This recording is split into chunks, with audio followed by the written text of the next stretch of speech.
Well, day 2 dawns at Fort Robinson, sunny and bright and not quite so windy. Perfect fossil hunting weather, right? Well, no, unfortunately.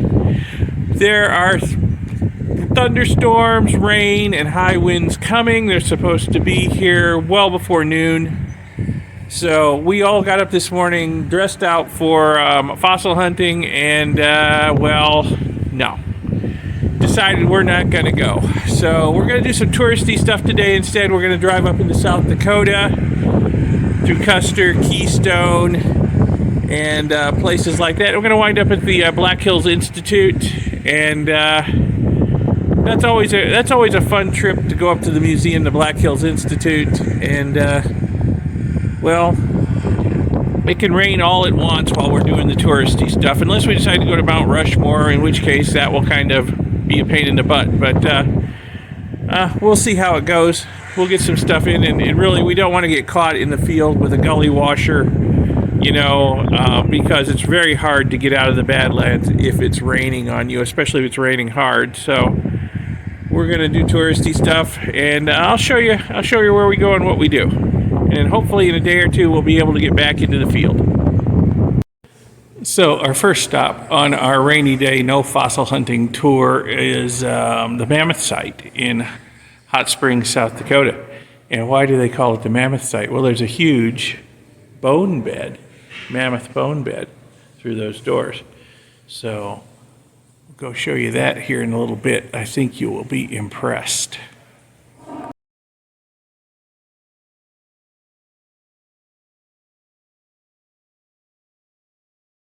This is why it's called the Mammoth site. There was a sinkhole here, and the mammoths would come down here to drink, and they would get in the sinkhole and not be able to get out. And there are a lot of mammoth skeletons in this site, and they've been excavating it for a very long time, and they just keep going down deeper and deeper and finding more mammoths. There's lots of tusks. See some pelvises down there. It's crazy how many mammoths there are here. Been here a few times, and it's still amazing to see. Here's another view.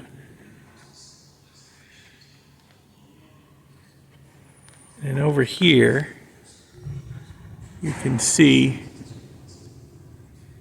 140,000 years ago, that layer, and then down there 190,000 years ago.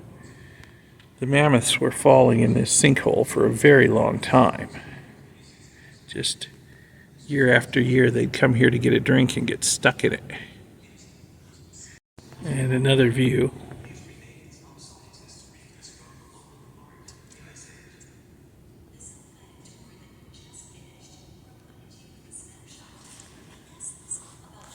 Down here is where the spring was that filled the sinkhole with water.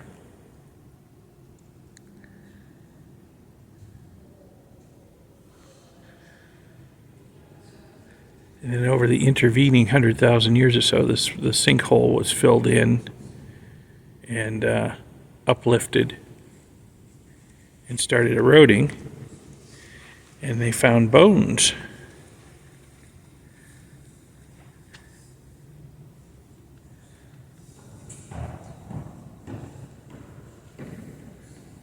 There's a nice skull with some tusks right there, and just a huge bed of bones down there. I see pelvis and femur and humerus and all kinds of stuff.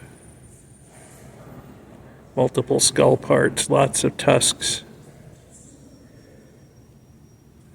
There's a really big skull and tusks, which you saw from the side earlier. Now you see it face on.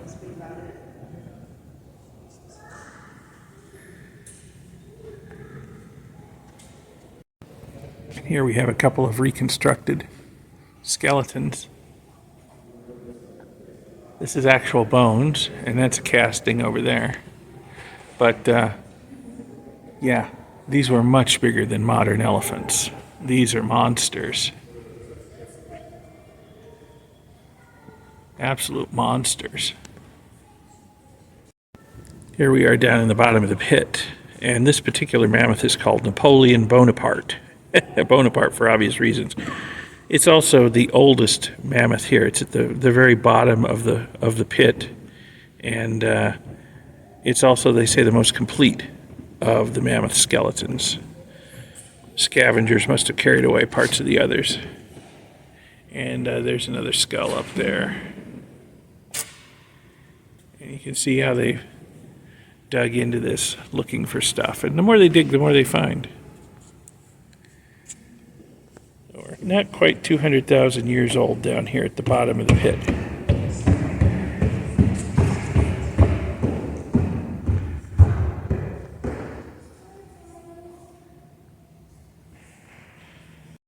And here's a close-up of the layering of the sediment that they're digging through to find the mammoths. And you've got different horizons in there marked.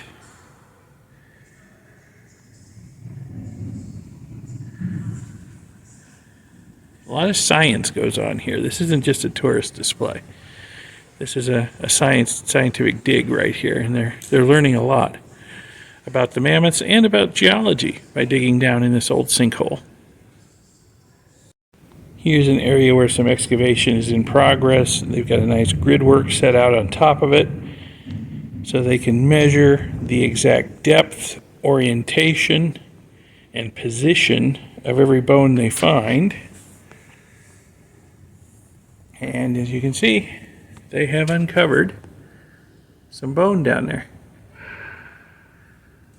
So they're working away at it still. It's an ongoing thing. They used to do it out in the open air, but at one point they built this really impressive structure over it to protect it from the elements so they can work on it year-round. And I'm always impressed with this structure. I'm kind of an infrastructure geek, and I just love this building and the laminated beams that hold it up. The fact that they're so nicely curved. It was a project building the beams for this, I'm sure. Impressive. And if we go look over here on this side, well, more mammoths. Jaw right there with teeth showing. Lots of bones. Like we got over here. It's like we got maybe a humerus sticking up in the air. Over there, maybe a femur. Lots of ribs. Lots of ribs and tusks. And they're doing some digging over there too, exposing more stuff, and they've got a little platform set up so they can stand or lay on it and do their digging without actually disturbing the fossils themselves. Very cool. Yeah, look at the ball end on that femur down there. I mean, that is bigger around, much bigger around than a bowling ball. Maybe a super large watermelon. Huge.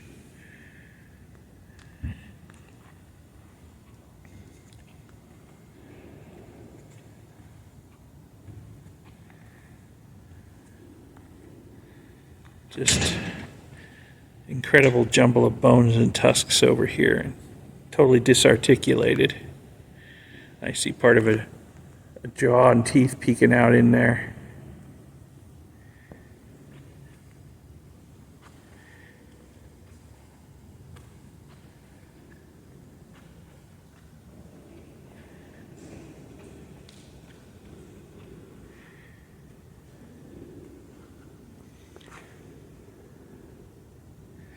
All the fossils are sitting up on pedestals of soil.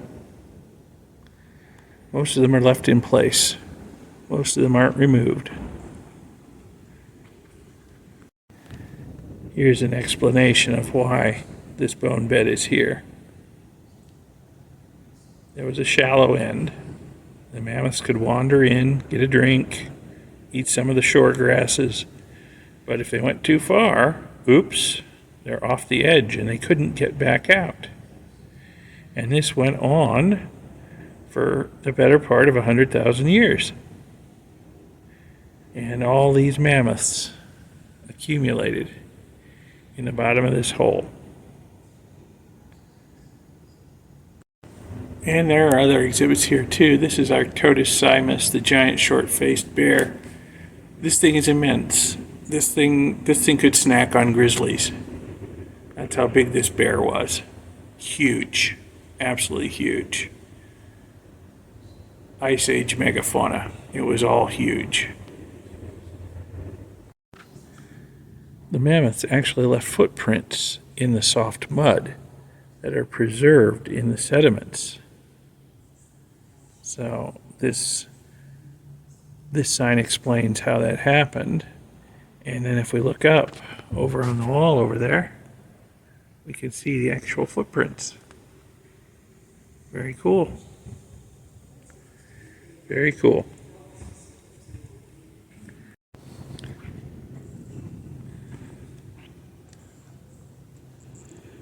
So, even on the days when we can't hunt fossils, it's all about the fossils with us. We wind up coming to places like this. Oh, here we go. We got a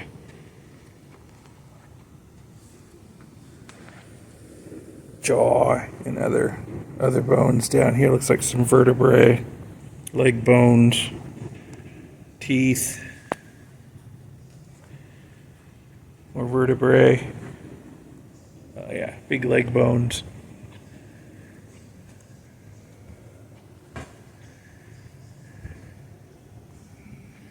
And there you can see the tools of the trade for digging up these fossils.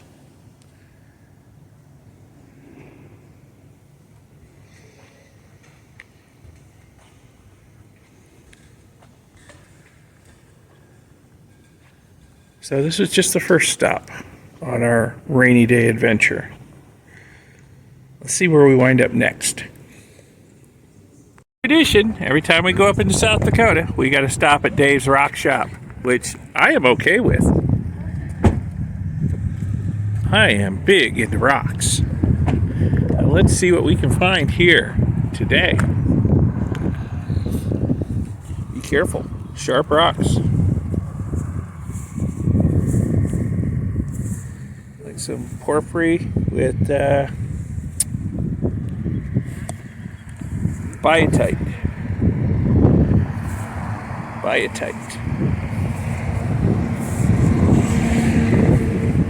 Chrysocolla. Sandstone, picture stone, yeah. Red granite. This is just the beginning though. This place, crazy. Where do you see the backyard?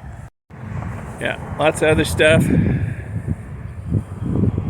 I gotta dig through their assorted rocks, $1 and $2 a pound bins. I find good stuff in there sometimes.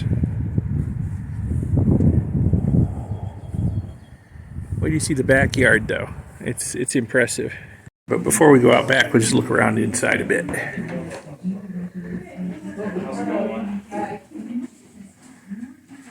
Wow.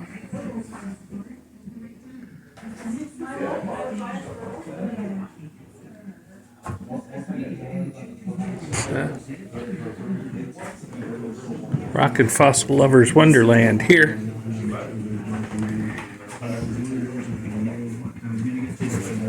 Fossil belemnite plate. That.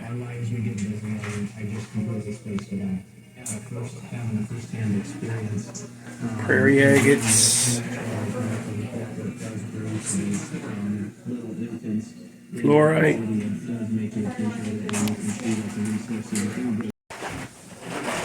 So naturally, all the fossil hunters head for the back of the store where all the good fossils are.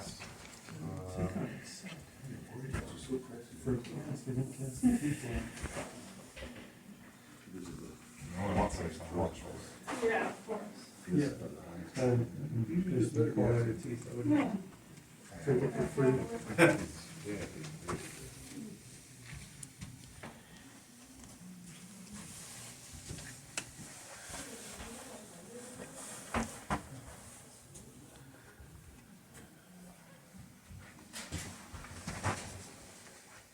You got more fossils than you do. Oh, It does seem like there's more. wow. It seems this way. Looks beat up. Right. She was literally holding it in the seats all over I'm me. sure the person would find Yeah, I'm sure like they were probably like, what the heck's wrong? Right. With the red, man. Mm-hmm. This was only $8.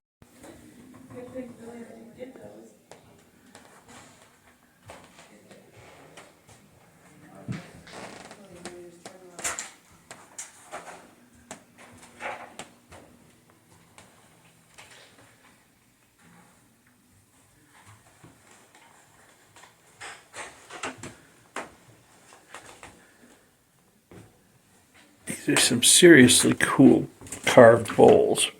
But they're also seriously expensive. And I think the same bowls have been here for like the last 5 years at least. Some artifacts. Supposedly authentic. Maybe.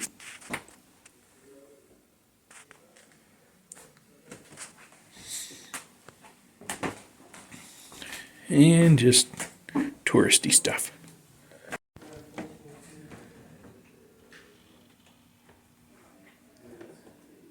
It's a petrified wood. Ooh, some blue forest from Wyoming. Yeah. Nice. I don't find big pieces like that much anymore. Like some Arizona stuff. Just a mix from mix of places.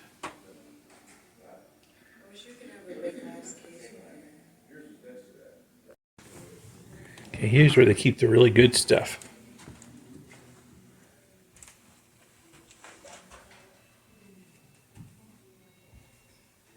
A lot of it's not for sale, unfortunately.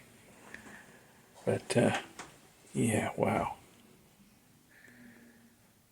Really nice agates.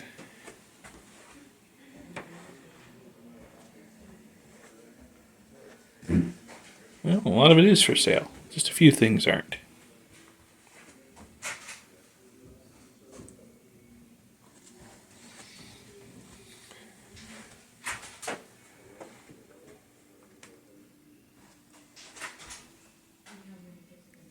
Golden barite and calcite. Lots of TP Canyon agate in here. We got to get out there and find our own someday. Mm-hmm. Yeah. And they got fossils. Big teeth. Lots of egg teeth. Yep.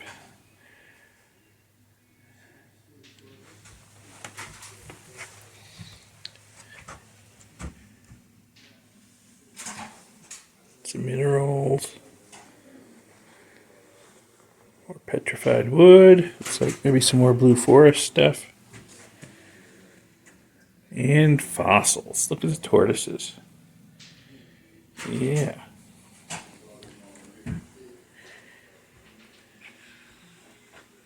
This inspired me, and I said I wouldn't look at it. Yeah, limb casts. Looks like blue forest stuff again. Limb casts.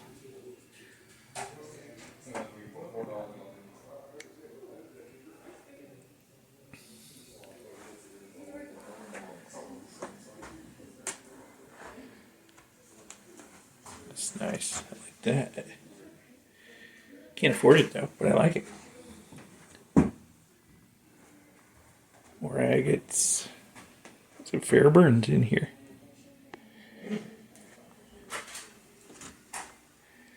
And more artifacts.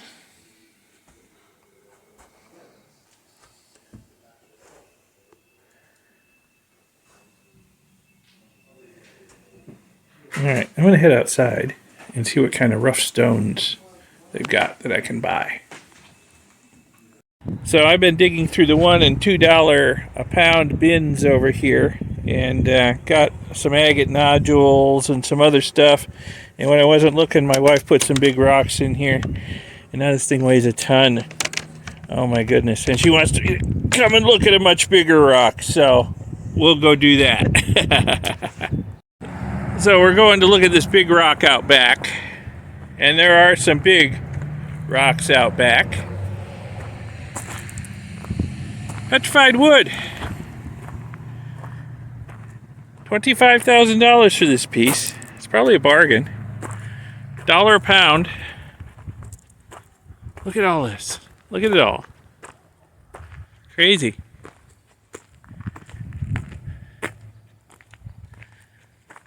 Let's see what she's found. Ah. I am not certain what that is. Anybody out there has an idea, leave a comment. Let me know. Whatever it is, my wife likes it. All right. Well, I guess we can get it. It's only $1 a pound, and it's, well, yeah, it's pretty heavy. That might be closer to 50. You said 25, but I think we can probably afford it. I guess I got to look through these assorted rocks too. See what I can't live without. That one's pretty too, Yeah, that's pretty. but not for the rock. No, it's pretty right where it is. Oh, that's an interesting agate.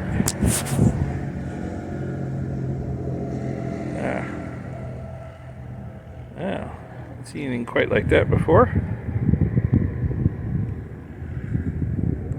Maybe more like jasp agate, I guess.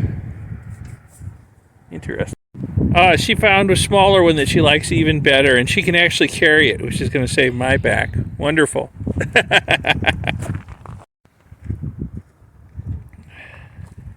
Just, it goes on and on. $1 a pound. $1 a pound. Bring your forklift. Big logs of petrified wood. We love Dave's Rock Shop. Good stuff here.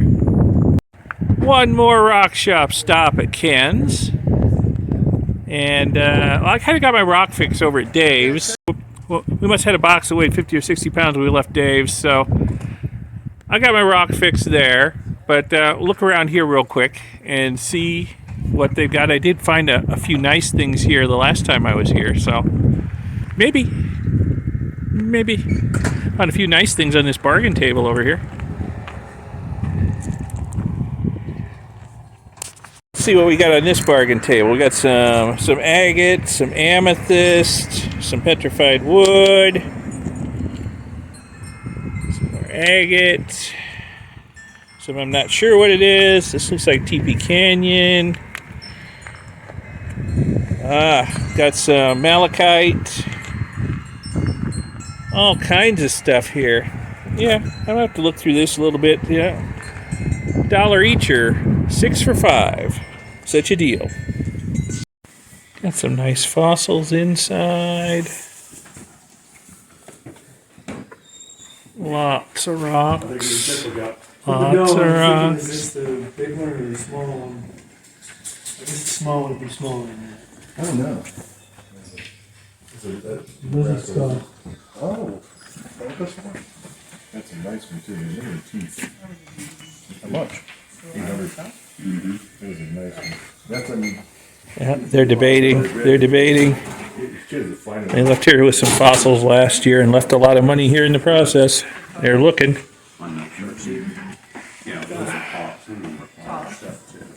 Other guys are contemplating spending big bucks on some of the fossils. I got a great deal on some really rough rocks over here. I got some TP Canyon agate slices. I got some blue tiger eye, which I can't wait to cut and polish. I got some Montana moss agates. Got some of those at the last place too. So, really getting my rock fix today. A little bit better than I was expecting. I thought we were only going to Dave's. So, yeah, we're doing pretty good on rocks here. So our next stop on this magical mystery tour is the Black Hills Institute. This is another one of our favorite stops. We come here just about every year. We know Pete Larson, who runs the joint. We usually get a behind-the-scenes tour of the place, but what's out on the exhibit floor is pretty amazing all in its own right. So let's go inside and have a look.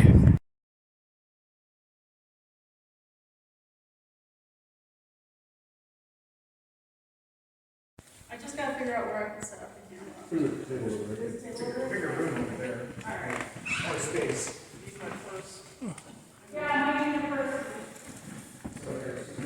We're getting a guided tour of the museum from Pete Larson himself, the founder of the Institute.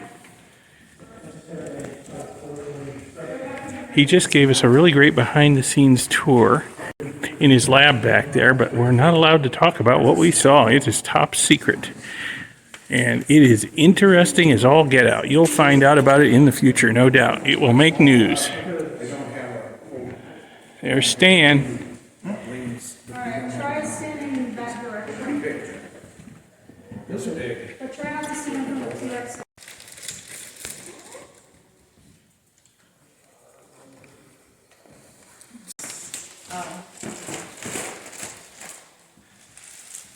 It's big for a normal terrain. Yeah, I get it.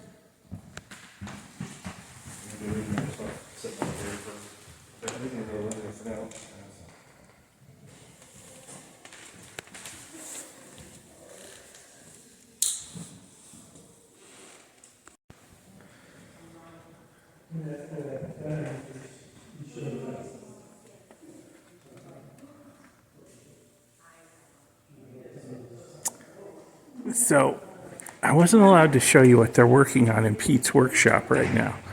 What they're doing, though, is they're mounting a very large dinosaur for a particular customer, a new museum that's being built. It's all hush-hush. But this gives you some idea of just how they mount the bones. Steel framework to hold the fragile but very heavy bones together. And in their workshop back there, they're fabricating all of the steel and the armatures and whatnot for putting together another very large dinosaur for a display. And they're also casting the bones that are missing from the animal or that are badly damaged and have missing parts. They'll cast new parts and missing bones and then add the steel armatures to them and put the whole thing together. And it's impressive. It's impressive. It's immense. So, I mean, you can see sauropod dinosaur forelimb, Atlasaurus. So, this is one leg. You know, and there would be a body above it, and a long neck, and a long tail, you know, and 3 more legs. So, their workshop is very large, but the thing they're working on doesn't even fit in it. They have to put it together in pieces. And the only time it'll ever come together as a whole is in the final display. It's just too big. And they have a very nice collection of the sort of stuff we're looking for out in the Badlands.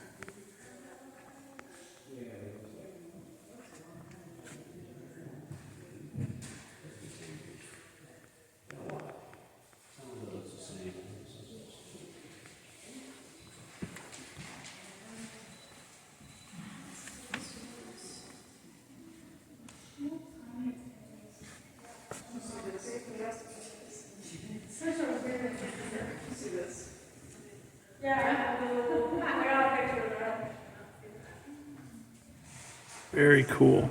Very cool. One year I took a bunch of photos of the stuff in these cabinets here just as reference photos when we're out fossil hunting.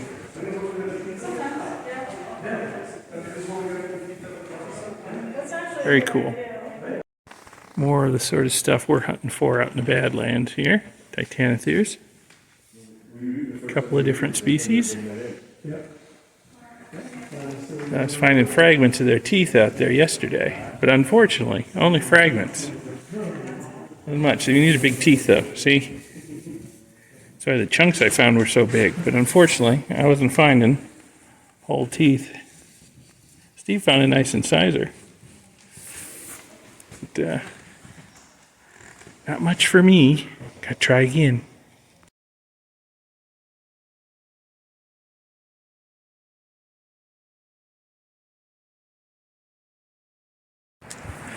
Well, here we are, after a nice dinner at the Alpine restaurant and picking Pete Larson's brain for a few hours. in the last light of the day, we've decided to come to Mount Rushmore. And why not? It's just up the road a little bit. I've been here 4 or 5 times before. A couple members of our party haven't, so we're going to stop here today and see the boys, see the presidents. It's absolutely freezing as usual, my wife says, at Mount Rushmore. How did they ever build this place in this weather? I don't know. It's really cold. We got a moment of reasonable calm in the wind. It's like blowing hurricane force here, and it's just above freezing too. Make sure you like It's always cold when we come to Mount Rushmore, Yes. but it's always a sight. It's quite a sight. Quite a sight.